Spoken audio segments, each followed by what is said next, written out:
I have to say I'm just very humbled to have this kind of reception. It means a lot to me. What many of the people in this room probably don't know is that I actually lived in Colorado. I was the first graduate of the Wharton School of Finance, where my father went to business school, to move to Colorado to be a bartender. You can imagine how that conversation went. That was one of the more awkward moments of my life. But I did it because I love the great outdoors. I love being out here. I'm an avid outdoorsman, hunter, fisherman, competitive shooter, and I love everything that the West has to offer. So I did that wanting to make sure that if I was one day working in an office, going to be working at 2 o'clock on a Saturday morning closing a deal, that I experienced the other side. And I did that here, and I continue to have great friends to this day. And I continue to bring my family here, now that I have 5 kids. It's a lot of work, and I don't see them as much as I'd like these days on the campaign trail. But my wife's doing an incredible job taking care of them. But they're all growing up to be outdoors, men and women as well, because I know what the outdoors did for me. I know the trouble it kept me out of, and I'm not saying I was always an angel, right? I'm not saying that. But the outdoors was so good to me that I want them to grow up in the mud, on ATVs, you know, with God.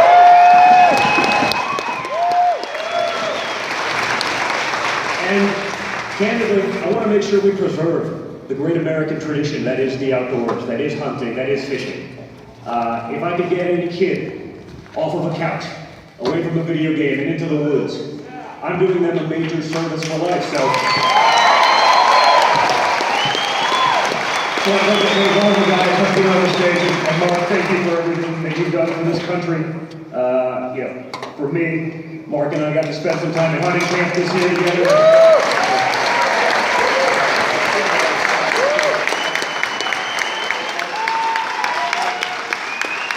That's a real American hero. And Mark was one of the early adapters to our campaign, back when we were still told by everyone that we would have, I think, what was the number at the time when you came on board, Mark? I think we had 0 chance? Zero chance, I think. The experts said 0, which goes to show you how much the experts know. We don't listen to the experts anymore, so, you know what, but it was amazing. You were an early adapter because, you know, I think you know that we'd never leave you in a situation like you were left. We wouldn't do that for any Americans. So I appreciate your support. It's been an honor to get to know you. I think, you know, after spending about 10 days together in a Yukon hunting camp, I think we know each other pretty well. It's some tight quarters. But you know what? When I got to know Mark, we had 0 chance. But you know what? The American people knew we had a lot better chance than that.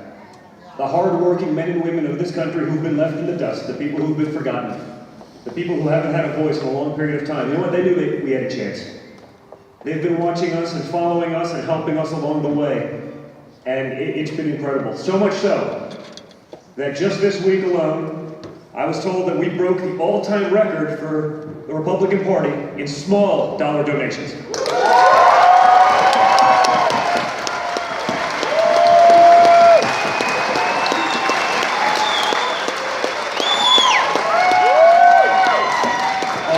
all the things that we've been able to do in this campaign, that I've been so honored to be able to be a part of, that to me meant more than anything. Because you know what? That $63 average donation, incredible, right? That $63 average donation meant a lot more to that family than the $1 million donation from some partner at Goldman Sachs who wrote the check.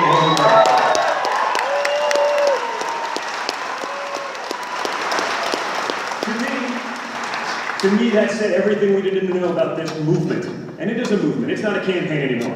Okay? I'm not even a candidate. I'm not even a politician. Look at what we're able to draw here.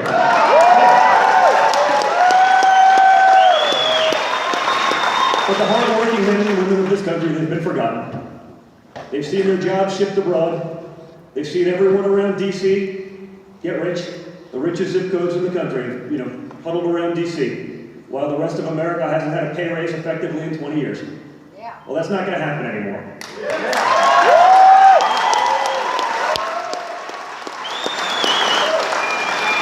We're going to bring jobs back to America. We're not going to ship them abroad.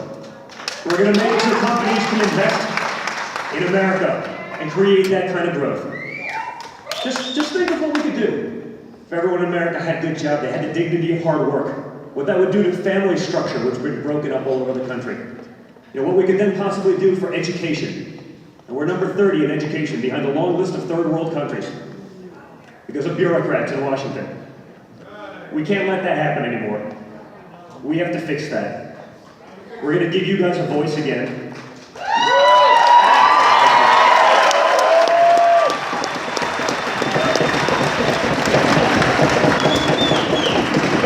What's been great about this race is all the places where we're all of a sudden overperforming. And again, we're not just competing against a candidate.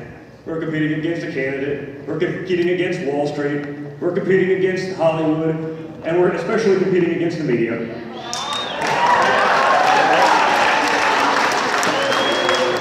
But you know what? That's okay. Because again, you guys get it. You guys understand it. And it's an honor to be a part of it. It's sort of ironic, you know, that the guy from New York, the billionaire from New York, is actually the champion of the people.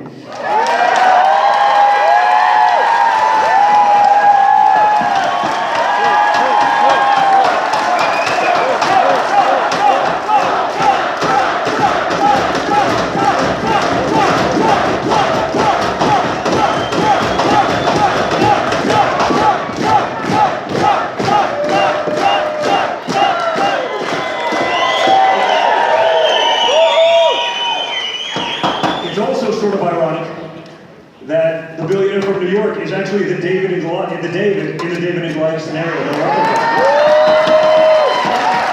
Like that story, we too will prevail. It's funny now as I watch and I see the momentum continue to build.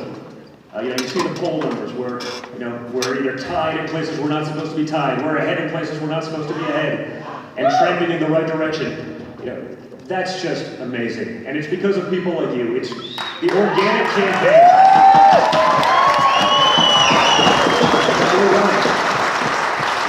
So in all of this, because we've been having that conversation with the American people, not at the American people. And that's the difference. That's what Washington is for God. They've lectured you, they've made promises, they've done everything. And guess how many times they've delivered? Zero. It's time to actually put someone in office who has created a job, who's actually done it. I'm not talking about theory, you know, the magical unicorn that all these politicians talk about when they talk about job creation. Oh, it's so easy. We push our magic button and jobs just miraculously appear. Well, it's not so simple. It takes someone who's actually signed the front of a paycheck to do that.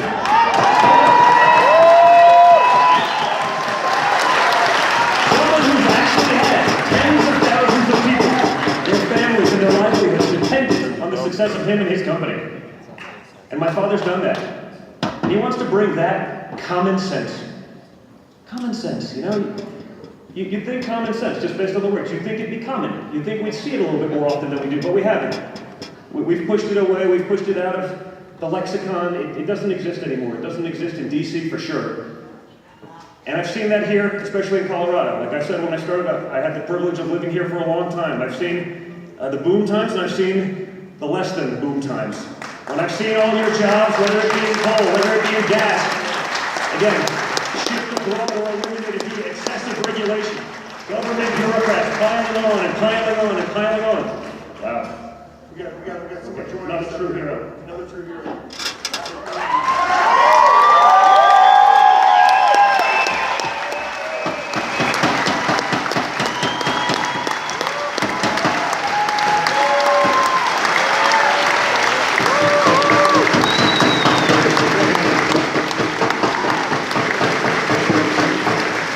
Truly amazing. Truly amazing. But we're going to get rid of that excessive regulation.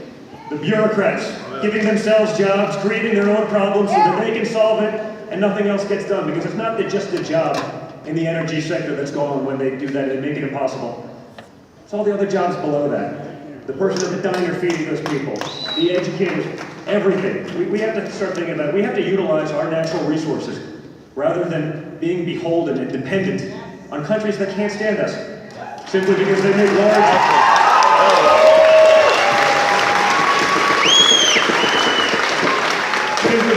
large contributions to foundations somewhere. I don't get it. We're sick of seeing the American people sold out. We're going to make sure that we can take advantage of our natural resources, that we can keep our public lands open for the outdoorsmen, which and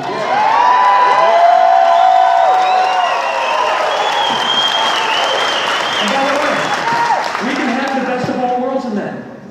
We can have grazing, we can have energy, and we can have hunting and fishing on the same lands. We can multi-purpose these lands. And we can do it in a way that's smart, that preserves them, and everybody wins. We can see some of that prosperity come back to this country. Because when we do that, we can eliminate so many of the issues that we've all faced, so many issues that you are also frustrated with. And I see it now. As I said, I'm just a small cog in this wheel. I'm just happy to be a part of it. And I go around the country and I see people, all walks of life, all ethnicities, all backgrounds, despite what everyone else would like you to believe, all of those backgrounds, and they come up to me. And first of all, the one I get usually, which is perhaps the most surprising, is, "Thank you for allowing your father to do this."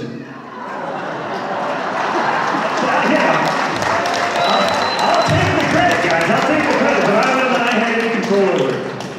I don't know that I had any control of it, but they're just thankful that we're doing this, injecting common sense back into the dialogue.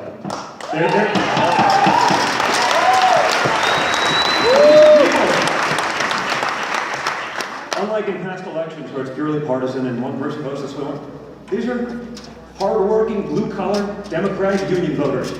Men and women who built this country in the Rust Belt that have seen their jobs shift abroad. They're union bosses. They've been bought and paid for by the Democrats for decades, but they get it. And they're coming up to me all over the place, telling me, "Hey, guess what?" I'm saying, "Oh boy, here I get to give a lecture." And they're saying, "No, we're voting for your dad." Because they know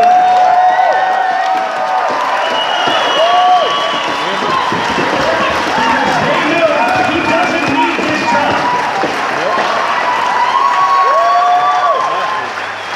They know he does not need this job. He took this task on against all odds, put $65 million of his own money into this campaign on a zero-shot bid, according to the experts, they should all lose their jobs, but that's a different story. We don't want to create more on it, but maybe with them we'll make an exception. According to the experts, but he did that because he's a patriot, because he loves this country, and he wants everyone to have the same opportunities that his children, myself, my brother, my sister, he wants everyone and their children to be able to have those same opportunities that we've been blessed with.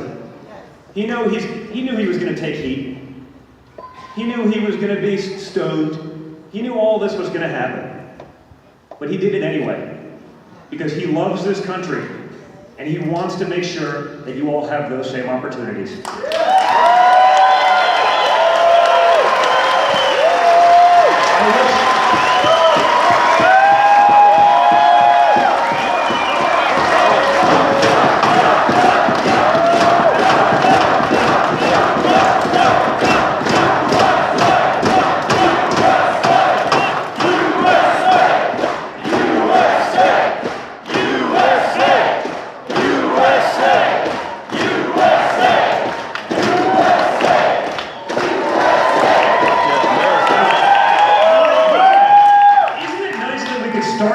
With a prayer, with a pledge of allegiance. Isn't it nice to see people respect this? The national anthem. Yeah, it's trifecta.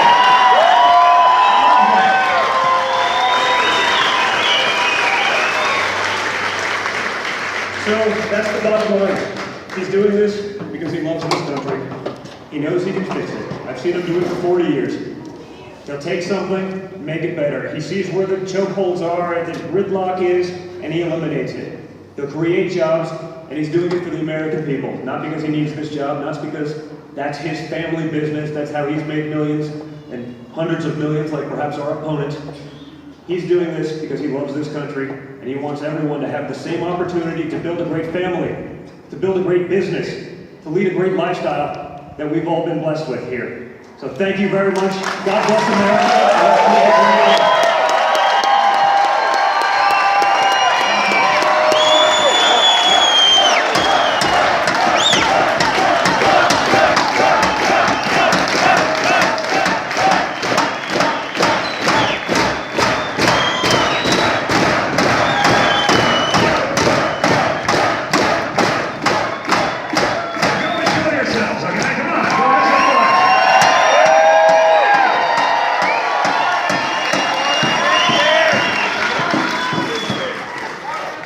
Check out the Heartland for Trump videos. Again, when this started, by the way, this was supposed to be a couple small outdoorsmen. Apparently, I guess I'm a bigger draw than I would have ever thought. So, again, that's very humbling. So, to the outdoorsmen that just started off, thank you so much. To all of the sportsmen, make sure you get out and make your voice heard. You can move mountains here in the West. You know, the hunting and fishing community. If you get out there, the 200,000 elk hunters in Colorado, if you get out there and vote, know that we're there to preserve that tradition for your kids and grandkids. Know that we're there to preserve the Second Amendment.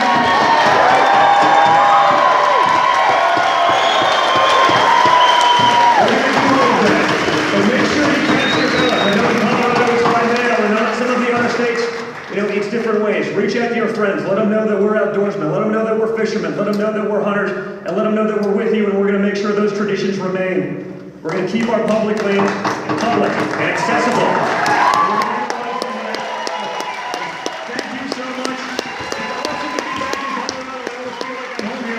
I'm just a little bit upset that I didn't get to go fishing or hunting or anything this time. I mean, this is work. Believe it or not, this is work. But because of this kind of support, it makes it so much easier. It makes it so much more fun. That you know, not always so easy for a non-politician, even though it may have stayed at the Holiday Inn Express last night, to speak without notes. But it's coming from the heart because we really believe in what we're saying here and what we're doing here. So please help us get that message out there. Get everyone there. We've really mobilized America. You guys aren't the basket of deplorables. You're the people I want to be with.